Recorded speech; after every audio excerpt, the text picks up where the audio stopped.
On top inside Edo today, EDPA, Emotan Gardens and others don score better mark for Abuja housing show. Governor Godwin Obaseki plans wey e dey put for ground for housing sector for Edo State. E don make Edo State government get better salute and mark for Abuja International Housing Show. Dis ogbonge recognition wey Edo State government get, e show say the work wey dem dey do for Edo Development and Property Agency (EDPA), Privacy Property Protection Law, development of better and cheap housing estate, Emotan Gardens with the join body of Mr. Africa, and the work wey dem dey do to rebuild old estate for the state, e dey show well.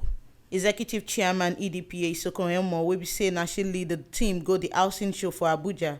E tok say Edo State government don do better and plenty work for ground to tanda housing sector for Edo State, and na dis one make dem collect dis salute so, and she tok say dem deserve am well well. Isoken tok say for the reform wey dey shele for Edo State, EDPA don sidon well as better private sector agency wey get better plan to carry investors dem come Edo State. She tok say the agency tanda well for Abuja International Housing Show, and their plan na to market themselves for better investors wey go come Edo State, and to make investors sabi say Edo State government na government wey dey support investors, and dem see say the investors dem dey no lose their money. Isoken tok say dem don finish phase 1 for Emotan Gardens and people don buy am finish, and dem don still dey work on the estate wey don first dey ground before Emotan Gardens come Edo State, and dem dey give better law and certificate give the people wey get the house dem. Isoken tok say dem dey work on top more wey dey Sakomba Road for Benin City with better private partners, and she believe say na all these ogbonge work dem make the people wey dey the housing show sabi say Edo State dey do better work, and na im make dem celebrate dem. She tok say Governor Godwin Obaseki don start dis ogbonge reform for housing sector tey, and e start am as e comot Community Development Association, dat na CDA,